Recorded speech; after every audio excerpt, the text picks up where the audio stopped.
여러분 안녕하십니까? 배려 목사입니다. 오늘은 계시록 2장 12절부터 23절까지 내용인데 내용이 좀 기니까 12절에서 13절까지 먼저 말씀을 보도록 하겠습니다. 버가모 교회의 사자에게 편지하기를 좌우의 날성 검을 가진 이가 가라사대 내가 어디 사는 것을 내가 아노니 거기는 사단의 위가 있는데라.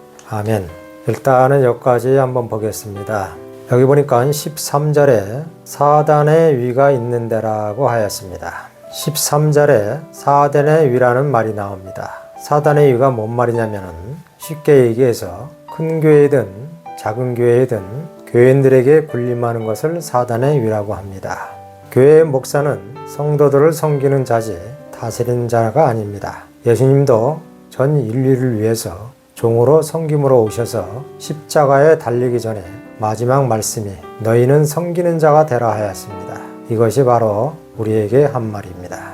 사도들도 성도들을 위하여 희생과 봉사를 하였습니다. 근데 오늘날 교회들을 보면은 교회에서 성도들을 다스리려고 합니다. 이는 성경을 전면 대적하는 일들을 하고 있는 것입니다.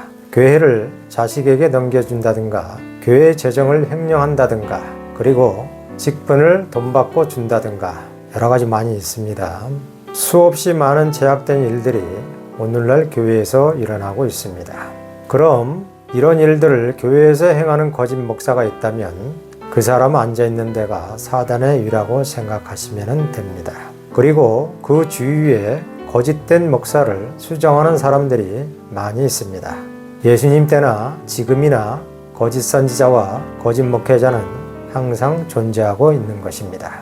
그러므로 내가 몰라서 이런 교회에 다니고 있다라 할지라도 내가 성령으로 거듭이 나서 성령의 인도를 받으면 벗어날 수가 있다는 것입니다. 언젠가는 그곳을 떠나면 사단의 위에서 벗어난다는 것입니다. 그러므로 13절 내용은 이 말을 하려고 한 것입니다. 이 말은 세상의 권력자를 두고 한 소리가 아니며 그리스도 안에 있다고 하는 사람들이 사람의 성품을 가지고 하나님의 성품인 양, 진리인 양, 교회에서 권세를 행하는 것을 말하고 있는 것입니다. 이것이 사단의 위인 것입니다. 다시 14절 말씀을 한번 보겠습니다. 그러나 내게 두어 가지 책망할 것이 있나니 거기 내가 발람의 교훈을 지키는 자들이 있도다. 발람이 발락을 가르쳐 이스라엘 앞에 울무를 놓아 우상의 제물을 먹게 하였고 행음하게 하였느니라 하였습니다. 여기 14절에 보면은 발람의 교훈이라는 말이 나옵니다.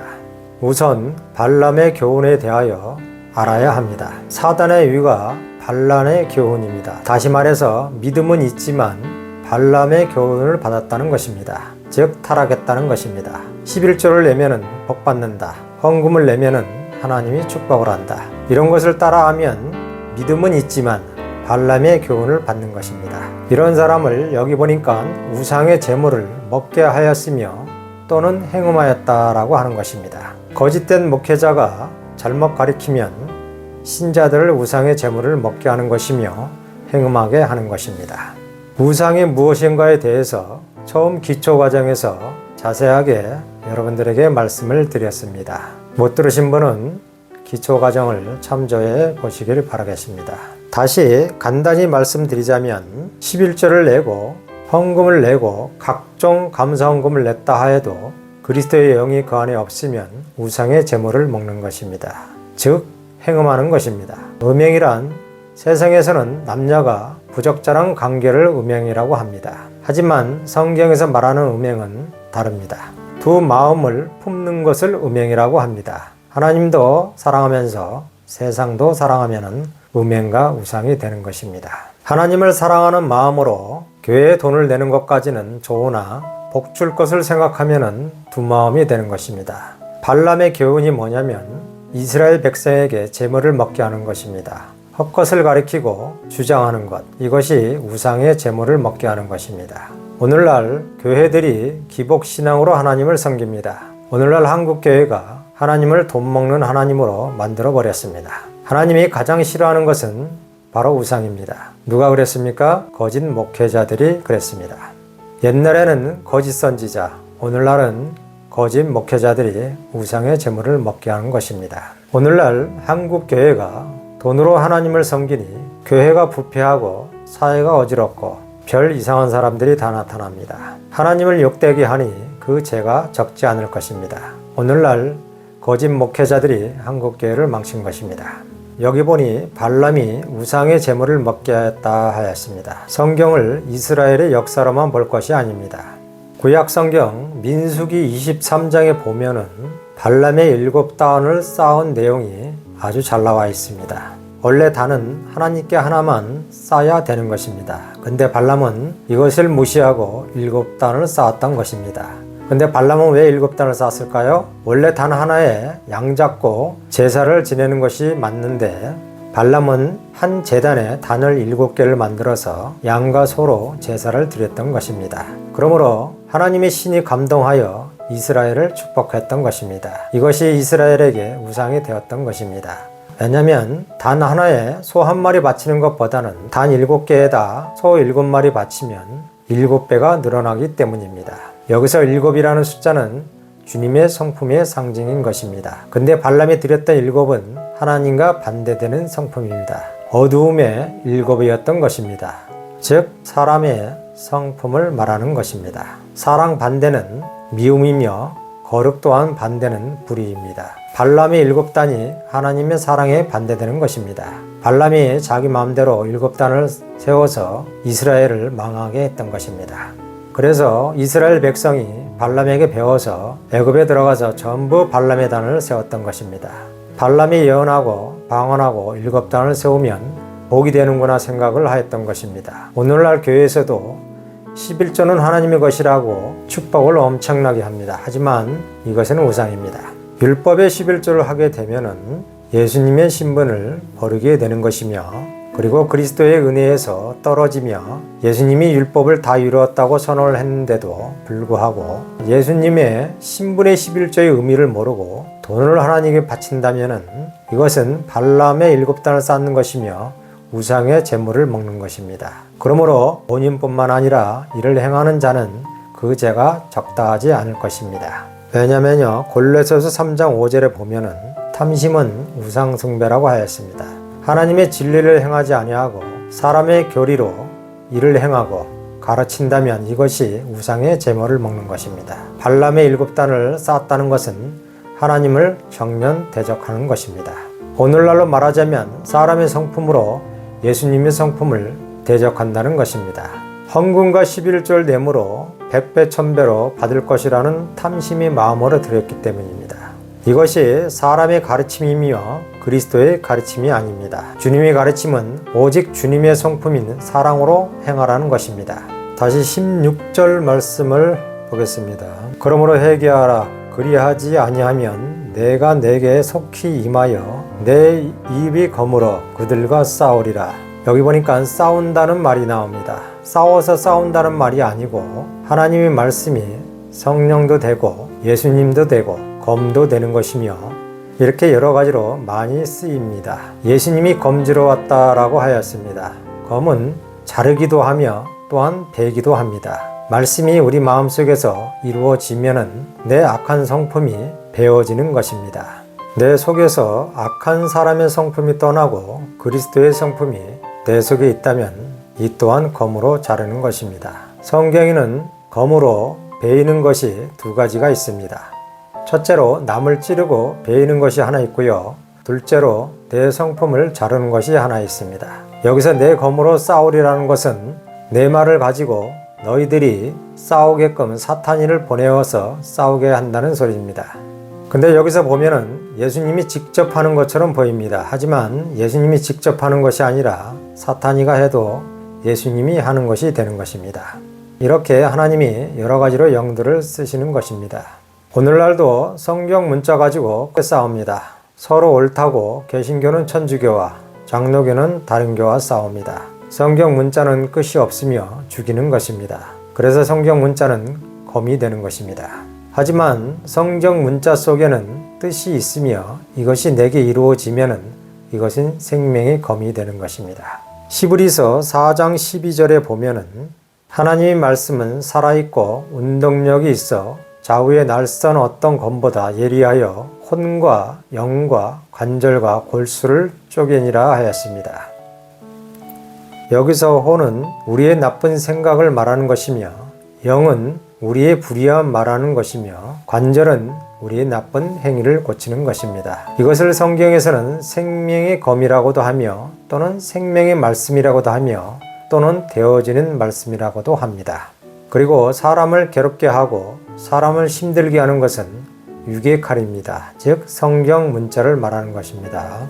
11조 하면 복준다. 이거 사람 골병 들게 하는 것이며 사람을 힘들게 하며 사람의 영혼을 죽이는 것입니다. 그리고 검을 가지고 교회라 하면 사람을 힘들게 하는 것입니다. 성경에서 말하는 교회는 성령으로 거듭난 사람을 교회라고 하는 것입니다.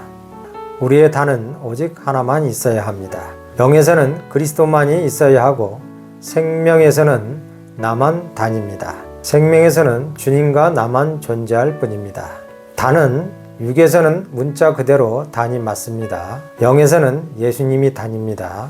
생명에서는 오직 내가 단이 되어야 합니다. 생명에서는 오직 주님과 나만 있을 뿐입니다. 이렇게 하나님의 말씀은 육과 영과 생명으로 되어 있습니다. 근데 발람은 왜 7단을 만들었습니까? 과잉 충성하는 것입니다. 이것이 발람의 교훈입니다.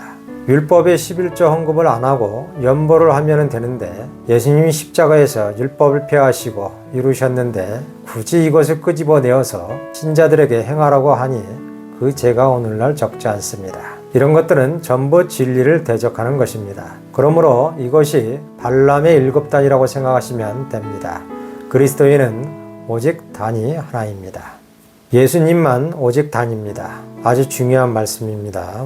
예수님의 영이 여러분들에게 오면은 나만 다녀야 합니다. 내 안에서 그리스도가 있어야 합니다. 형제는 형제대로 나는 나에게 있어야 합니다. 그럼 우리 예수님은 그 사이를 왔다 갔다 하는 것입니다. 발람의 7단은 오늘날 진리를 거스리는 모든 악한 행위라고 할 수 있습니다.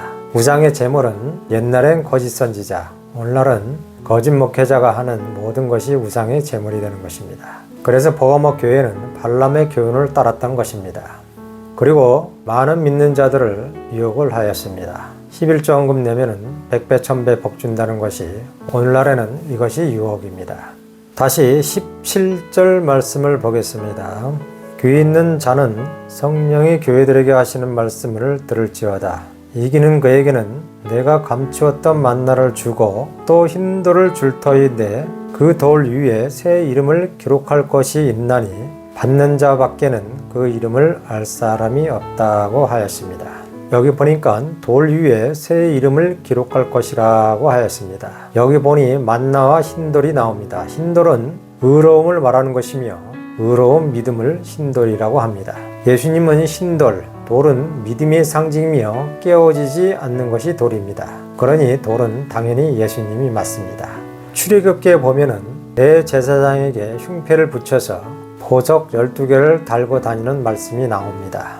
그것이 기록입니다. 흰 돌은 예수님의 의로움을 가리키는 말이며 예수님 안에 내가 기록이 되어 있으면 흰돌과 같은 것입니다. 여기 감추어진 만나가 있는데 주님 성품인 사랑하라는 이 말씀이 내 속에서 이루어지면 감추어진 만나를 먹게 되는 것입니다.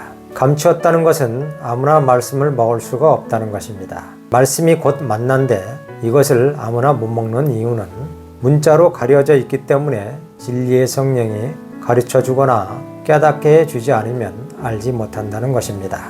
그러므로 성령께 구하고 찾고 되새기면 성령이 알게 해주시고 성령의 말씀을 이루어 주시면 만나를 먹게 되는 것입니다.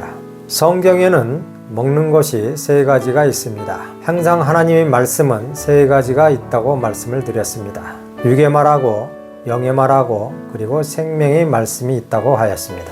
먹는다는 것은 육에서는 음식 먹는 것이고요. 영에서는 즐거운 것을 먹는 것이라고 합니다. 그리고 생명에서는 의와 희락과 화평을 먹는 것입니다. 그리고 여기 보니까 돌 위에 새 이름을 기록한다는 말이 나옵니다. 이것은 언제나 그리스도를 가리키는 소리이며 지금은 아니지만 사후에 우리가 부활하게 된다면 영에서는 예수님이 신돌, 생명에서는 내가 신돌이 되는 것입니다. 이 말은 내 마음에 그리스도가 있다는 것입니다. 여러분들이 마음속에 항상 그리스도가 기억이 난다면 신돌이 되는 것입니다. 돌은 믿음의 상징이며 흰돌은 또한 의로움의 상징이 되는 것입니다. 그러므로 예수님이 흰돌의 본체인 것입니다. 우리도 예수님이 영이 오면 흰돌이 되는 것이며, 그리고 흰돌에 우리 마음이 기록이 되면 어떤 어려움이 있어도 흔들림이 없는 것입니다. 이것이 바로 흰돌입니다. 여기 19절 보니까 내 나중 행위가 처음 거보다 많다라고 하였습니다. 이 말은 거듭이 났는데 세월 속에서 성화가 됐다는 의미입니다. 우리가 신앙생활을 하면서 세월 속에서 은혜와 사랑이 더욱더 깊어지는 것입니다. 행위가 자랐다는 것은 성장했다는 의미입니다. 그러므로 우리의 믿음은 더욱더 성장하는 것입니다. 이것은 우리의 믿음이 성화의 과정을 말하는 것으로 이해하시면 됩니다. 처음 행위가 성령 안에서 날로 나아진다는 말입니다. 다시 23절을 보겠습니다.